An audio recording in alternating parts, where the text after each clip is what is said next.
कांगड़ा की धुंधली वादियों में, जहां हवाएं प्यार और दर्द की कहानियां फुसफुसाती हैं, अर्जुन और मीरा का मिलन एक चिंगारी की तरह हुआ। लेकिन जब प्यार टूटा तो बिखर गए सपने और दिल। एक सुनसान सड़क, एक पंचर गाड़ी और एक अनजान चेहरा, क्या ये मुलाकात पुराने जख्मों को कुरेदेगी या टूटी सांसों को जोड़ेगी? दोस्तों, हमारे चैनल स्टोरी बाय पप्पू में आपका स्वागत है। कहानी की सच्चाई जाने से पहले वीडियो को लाइक और शेयर करें और चैनल को जरूर सब्सक्राइब करें। धन्यवाद। सूरज ढल रहा था और कांगड़ा की घाटियां सुनहरी रोशनी में नहा रही थी। धर्मकोट में एक शादी का उत्सव चल रहा था। हवा में ढोल की थाप, बांसुरी की मधुर धुन और लोगों की हंसी गूंज रही थी। अर्जुन, एक साधारण किसान परिवार का बेटा, आग के पास खड़ा था। उसका चेहरा सख्त था, पर उसकी आंखों में एक नरमी थी जो पहाड़ों की तरह गहरी थी। वो अपने परिवार के छोटे से सेब के बाग में काम करता था। अपनी माँ-पिता और छोटी बहन रिया के साथ सादा जीवन जीता था। उसका सपना था कि एक दिन वो इन पहाड़ों से बाहर निकलकर कुछ बड़ा करे। उसी शादी में मीरा आई थी। वो पालमपुर के रहने वाली थी, जहां उसका परिवार चाय के बागानों का मालिक था। मीरा की आंखें बादाम सी थी और उसकी मुस्कान में एक ऐसी मिठास थी जो हर दिल को छू लेती थी। वो अपने परिवार के साथ शादी में शामिल होने आई थी, जो दूल्हे के दूर के रिश्तेदार थे। उसका लहंगा आग की रोशनी में चमक रहा था और जैसे ही वो भीड़ में आगे बढ़ी, अर्जुन की नजर उस पर पड़ी। उस पल में जैसे समय थम गया। मीरा ने भी अर्जुन की नजरों को भांप लिया। उसने पलटकर देखा और उनकी आंखें मिली। शादी का शोर, हसीन जाक और ढोल की थाप एक पल के लिए गायब हो गए। मीरा ने शर्माते हुए मुस्कुराया और अर्जुन, जिसे कभी बात करने में हिचक होती थी, ने हिम्मत जुटाकर उसके पास कदम बढ़ाए। हाय, मैं अर्जुन, उसने कहा। उसकी आवाज में एक गहरी स्थिरता थी, हालांकि उसके दिल में तूफान मचा था। मीरा, उसने जवाब दिया। उसकी आवाज नरम थी, जैसे पहाड़ों से बहती हवा। दोनों एक ही मेज पर बैठ गए, जहां खाने की थालियों में बिरयानी और जलेबियों की खुशबू थी। बातें शुरू हुई और जैसे जैसे रात गहरी होती गई, उनकी बातें भी गहरी होती गई। अर्जुन ने पहाड़ों की सुंदरता, सर्दियों की पहली बर्फ और अपने गांव की कहानियां साझा की। मीरा ने अपनी पढ़ाई, वकालत करने का सपना और समाज के लिए कुछ करने की इच्छा बताई। उन्हें पता चला कि वे दूर के रिश्तेदार हैं और यह रिश्ता इतना दूर का था कि अगर वे चाहें तो एक दूसरे से शादी कर सकते थे। रात खत्म होने से पहले उन्होंने अपने नंबर एक दूसरे को दे दिए। जब मीरा अपने परिवार के साथ विदा हुई, उसने आखिरी बार पलटकर अर्जुन को देखा। अर्जुन वही खड़ा था, तारों भरे आकाश के नीचे। उसकी आंखों में एक नई उम्मीद की चमक थी। अगले कुछ हफ्तों में अर्जुन और मीरा की बातें फोन पर घंटों चलने लगी। धर्मकोट और पालमपुर की दूरी अब सिर्फ नक्शे तक सीमित थी। अर्जुन उसे अपने बचपन की कहानियां सुनाता, कैसे वो सेब के पेड़ों पर चढ़ता था, अपनी बहन के साथ पहाड़ों पर दौड़ लगाता था। मीरा अपनी महत्वाकांक्षाओं की बात करती, कैसे वो सिविल सर्विसेज की परीक्षा देना चाहती थी, कैसे वो हिमाचल के लोगों की जिंदगी बेहतर बनाना चाहती थी। उनके सपने अलग थे, लेकिन उनके दिल एक दूसरे के लिए धड़कते थे। पर प्यार जितना खूबसूरत था, उतना ही जटिल भी था। मीरा का परिवार अमीर था। उनका पालमपुर में बड़ा सा बंगला, नौकर चाकर और सामाजिक रुतबा था। दूसरी ओर अर्जुन का घर सादा था, जहां बरसात में छत टपकती थी और परिवार की कमाई सेब के बाग पर निर्भर थी। मीरा के माता पिता उसकी शादी किसी डॉक्टर, इंजीनियर या बड़े अधिकारी से करना चाहते थे। अर्जुन अपने सादे जीवन और मेहनती हाथों के साथ उनकी उम्मीदों पर खरा नहीं उतरता था। एक शाम जब चांद पहाड़ों के पीछे छिप रहा था, मीरा ने फोन पर अर्जुन से कहा, अर्जुन, मैं तुम्हारे बिना अपनी जिंदगी की कल्पना नहीं कर सकती। क्या होगा अगर अगर हम शादी कर लें? अर्जुन का दिल जोर से धड़का। वो मीरा से बेइंतहा प्यार करता था, लेकिन उनके बीच की सामाजिक खाई उसे डराती थी। मीरा, तुम्हारा परिवार, वे कभी नहीं मानेगा। मैं तो बस एक किसान का बेटा हूं, तो हम उनके इजाजत का इंतजार क्यों करें? मीरा ने दृढ़ता से कहा, हम भागकर शादी कर लेंगे। यह विचार जोखिम भरा था, लेकिन प्यार में जोखिम ही तो सच्चाई है। अगले हफ्ते सुबह की पहली किरण के साथ वे मैक्लोडगंज के एक छोटे से मंदिर में मिले। वहां एक पुजारी की मौजूदगी में उन्होंने एक दूसरे से वादे किए, पवित्र धागा बांधा और एक दूसरे के हो गए। वो पल खुशी से भरा था, लेकिन भविष्य के डर ने उसे कहीं न कहीं छू लिया था। जब उनके परिवारों को इस कोर्ट मैरिज की खबर मिली तो तूफान खड़ा हो गया। मीरा के माता पिता गुस्से में थे। उन्होंने अर्जुन पर उनकी बेटी को फंसाने का इल्जाम लगाया।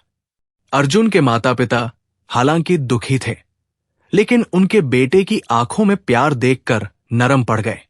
समाज में बदनामी से बचने के लिए दोनों परिवारों ने एक औपचारिक शादी कराने का फैसला किया। कांगड़ा के खुले आकाश तले अर्जुन और मीरा की धूमधाम से शादी हुई। उस पल में ऐसा लगा जैसे प्यार ने सारी रुकावटों को हरा दिया। शादी का पहला साल प्यार और संघर्ष का मिश्रण था। मीरा पालमपुर की सुख सुविधाओं को छोड़कर अर्जुन के सादे घर में आ गई। उसने अपनी पढ़ाई पर ध्यान देना शुरू किया। सिविल सर्विसेज की तैयारी में दिन रात मेहनत करने लगी। अर्जुन ने उसका पूरा साथ दिया। बाग में अतिरिक्त काम करके पैसों का इंतजाम किया ताकि मीरा को किताबें और कोचिंग मिल सके। रात को वे तारों के नीचे बैठकर भविष्य के सपने बुनते। मीरा एक दिन बड़ी अधिकारी बनेगी और अर्जुन उसके साथ गर्व से खड़ा होगा। लेकिन समय के साथ उनके बीच की छोटी छोटी दूरियां बढ़ने लगी। मीरा, जो सुख सुविधाओं की आदी थी, को अर्जुन के घर की सादगी खटकने लगी।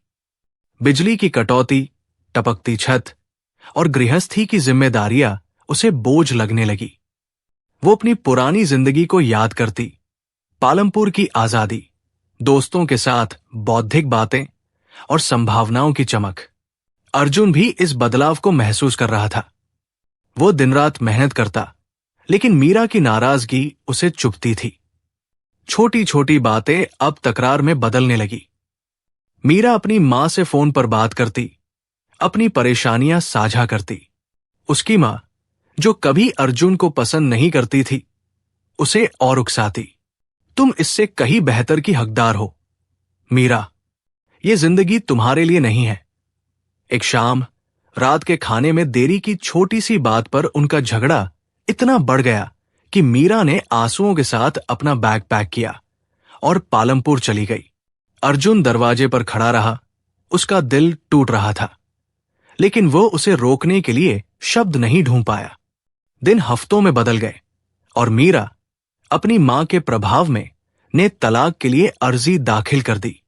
तलाक के कागजात अर्जुन के पास आए जैसे सर्द हवा का झोंका, जिसने उसकी दुनिया को तहस-नहस कर दिया। तलाक हो गया और उनका प्यार, जो कभी अटूट लगता था, टूट गया। तलाक के बाद मीरा ने अपनी सारी ऊर्जा पढ़ाई में लगा दी। उसने सिविल सर्विसेज की परीक्षा पास की और कांगड़ा में डिस्ट्रिक्ट मजिस्ट्रेट बन गई। उसका जीवन अब बैठकों, फैसलों और जिम्मेदारियों से भरा था। लोग उसकी तारीफ करते, उसकी दयालुता और कर्तव्यनिष्ठा की मिसाल देते, लेकिन उसके दिल में एक खालीपन था। वो अब भी अपने गले में मंगलसूत्र और मांग में सिंदूर लगाती थी, जैसे एक मूक विद्रोह अपने खोए हुए प्यार की याद में। उधर अर्जुन की जिंदगी में मुश्किलें बढ़ गई थी। तलाक के बाद उसके परिवार की आर्थिक स्थिति बिगड़ गई। लगातार खराब फसल और बढ़ते कर्ज ने उनके सेब के बाग को छीन लिया। जमीन बिक गई और अर्जुन की पहचान, जो उसकी मिट्टी से जुड़ी थी, खो गई। उसकी बहन की शादी हो गई और माता पिता कमजोर पड़ गए। अर्जुन अब अकेला था। परिवार की जिम्मेदारी उसके कंधों पर थी। एक दिन वो अपने पुराने दोस्त विक्रम के पास गया, जो धर्मशाला में एक टायर रिपेयर की दुकान चलाता था। अर्जुन ने अपनी सारी परेशानियां साझा की। विक्रम ने मुस्कुराते हुए कहा, क्यों न तू एक मोबाइल टायर रिपेयर का काम शुरू कर। इन पहाड़ी रास्तों पर गाड़ियां अक्सर पंचर हो जाती है। तू उनके पास जाकर टायर ठीक कर, अच्छा कमा लेगा। ये विचार अर्जुन को जंच गया। उसने अपनी बचत से एक पुरानी बाइक खरीदी और उस पर कंप्रेसर, औजार और पंचर ठीक करने का सारा सामान फिट कर लिया। उसने बाइक पर अपना नंबर भी लिखवा लिया ताकि लोग उसे बुला सकें। अब वो कांगड़ा की सड़कों पर घूमता, पंचर हुई गाड़ियों को ठीक करता। ये काम शानदार नहीं था, लेकिन इससे उसका घर चलने लगा और उसे एक नया मकसद मिला। कई साल बीत गए। मीरा अब एक सम्मानित डीएम थी और अर्जुन सड़कों पर अपनी बाइक के साथ एक जाना पहचाना चेहरा बन गया था। उनकी दुनिया, जो कभी एक थी, अब बिल्कुल अलग थी। एक ठंडी शरद की दोपहर मीरा पालमपुर में एक महत्वपूर्ण बैठक के लिए जा रही थी। ये बैठक गांवों के विकास के लिए थी, जिसमें हजारों लोगों की जिंदगी बदल सकती थी। अचानक उनकी गाड़ी में एक जोर का धमाका हुआ और गाड़ी रुक गई। ड्राइवर संजय ने उतरकर देखा, पिछला टायर पंचर हो गया था और सबसे बुरी बात, डिग्गी में स्टेपनी नहीं थी। मीरा का दिल बैठ गया। संजय, हम देर नहीं कर सकते, इस टायर को जल्दी ठीक करवाओ, उसने बेचैनी से कहा। संजय ने सिर हिलाया। मैम, आसपास कोई दुकान नहीं है। मैं टायर लेकर शहर जा सकता हूं, पर इसमें वक्त लगेगा। तो जाओ, जल्दी करो, मीरा ने कहा। तभी संजय को एक विचार आया। मैम, एक आदमी है जो अपनी बाइक पर सारा सामान लेकर पंचर ठीक करता है। मेरा पास उसका नंबर है। मीरा ने हामी भरी। उसे फोन करो। अभी 10 मिनट बाद अर्जुन अपनी बाइक लेकर वहां पहुंचा। उसे नहीं पता था कि गाड़ी में कौन है, बस इतना पता था कि एक टायर ठीक करना है। उसने डिग्गी खोली, जैक निकालने के लिए आगे बढ़ा और तभी उसकी नजर गाड़ी के अंदर बैठी महिला पर पड़ी। वो मीरा थी। उसका चेहरा दूसरी ओर था, लेकिन अर्जुन उसे कहीं भी पहचान लेता। उसका दिल जोर से धड़का। यादों का सैलाब उमड़ पड़ा। मीरा ने साइड मिरर में देखा।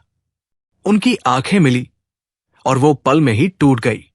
आंसू उसकी आंखों से बहने लगे। वो अपनी दुपट्टे से उन्हें पोंछने लगी। अर्जुन, जिसे वो इतने सालों बाद देख रही थी, अब सड़क के किनारे उसकी गाड़ी का पंचर ठीक करने आया था। अर्जुन भी हिल गया, लेकिन उसने अपने काम पर ध्यान दिया। उसने टायर ठीक किया। उसकी उंगलियां स्थिर थी, लेकिन उसका मन तूफान में था।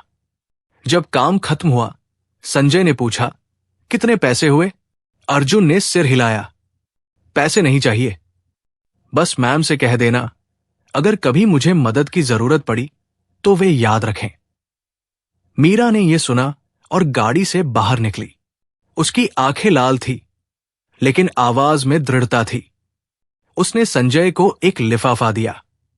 इसे उन्हें दे दो और कहना अगर कभी जरूरत पड़े तो इस पर मेरा नंबर लिखा है। अर्जुन लिफाफा लेकर चला गया। उसका दिल अनकहे शब्दों से भारी था। उसी रात अर्जुन अपने छोटे से कमरे में बैठा था। लिफाफा उसके सामने था। उसने इसे खोला। अंदर 5,000 रुपए और मीरा का नंबर लिखा था। उसने थोड़ा हिचकिचाया, फिर फोन उठाया। दूसरी घंटी पर मीरा की आवाज आई, नरम और परिचित। अर्जुन, उसने कहा। उसकी आवाज में कंपन था। मुझे नहीं लगा था कि मैं तुम्हें फिर से देखूंगी। वे घंटों बात करते रहे। मीरा ने अपनी डीएम बनने की यात्रा साझा की, अपनी उपलब्धियों का गर्व और अपने दिल के खालीपन की बात की। अर्जुन ने बताया कि कैसे उसका परिवार बिखर गया, कैसे उसने ये नया काम शुरू किया और कैसे उसने मुश्किलों में भी हिम्मत नहीं हारी। मुझे जानना है, अर्जुन, मीरा ने कहा, तुम ये काम क्यों कर रहे हो? सड़क पर पंचर ठीक करना? अगर पूरी कहानी सुननी है तो हमें मिलना होगा। अर्जुन ने जवाब दिया। अगली सुबह मीरा ने फिर फोन किया। वो मिलना चाहती थी, लेकिन डीएम होने के नाते उसे सावधानी बरतनी थी। उसने अर्जुन को पालमपुर के एक सुनसान जगह पर बुलाया। अर्जुन अपनी बाइक लेकर वहां पहुंचा। मीरा चेहरा दुपट्टे से ढके उसकी बाइक पर बैठ गई। वे एक शांत पार्क में गए, जहां जंगली फूलों की खुशबू हवा में थी। वहां एक देवदार के पेड़ की छाव में अर्जुन ने अपना दिल खोल दिया। उसने बताया कि मीरा के जाने के बाद उसकी जिंदगी कैसे बदल गई, कैसे उसने सब कुछ खो दिया और कैसे उसने इस काम में नया मकसद ढूंढा। मीरा ने आंसुओं के साथ सुना। जब अर्जुन ने उसकी मांग के सिंदूर और गले के मंगलसूत्र के बारे में पूछा, तो उसने उदास मुस्कान के साथ कहा, यह तुम्हारे लिए है अर्जुन। मैंने तुम्हें कभी नहीं भुलाया। मैंने अपनी मां की बातों में आकर गलती की। अर्जुन की आंखें नरम हो गई। मैंने भी दूसरी शादी नहीं की मीरा, तुम मेरी एकमात्र थी। भावुक होकर मीरा ने एक फैसला लिया। उसने अर्जुन को पास के एक मंदिर में ले गई। वहां केवल भगवान को साक्षी मानकर उन्होंने दोबारा शादी की। ये एक सादा समारोह था, लेकिन उनके साझा अतीत और नए वादों का वजन इसमें था। मीरा अर्जुन के साथ उसके गांव लौटी, इस बार उसकी पत्नी बनकर। अर्जुन के माता पिता ने उसे गले लगाया। उनकी खुशी का ठिकाना नहीं था। जब उन्हें पता चला कि मीरा अब डीएम है, तो उनका गर्व और बढ़ गया। मीरा ने अर्जुन को अपना ड्राइवर नियुक्त किया ताकि वे साथ रह सकें। उनकी जिंदगी में चुनौतियां थी, लेकिन अब वो प्यार और क्षमा पर आधारित थी। मीरा ने कांगड़ा के लोगों की जिंदगी बेहतर बनाने के लिए अपने पद का इस्तेमाल किया और अर्जुन ने उसका साथ निभाया। उनका घर, जो कभी मुश्किलों से भरा था, अब हंसी और उम्मीद से गूंजता था। एक शाम जब सूरज पहाड़ों के पीछे डूब रहा था, मीरा ने अर्जुन के कंधे पर सिर रखा। हम भटक गए थे, लेकिन फिर मिल गए, उसने फुसफुसाया। अर्जुन ने मुस्कुराते हुए उसका हाथ थामा। और इस बार हम कभी अलग नहीं होंगे।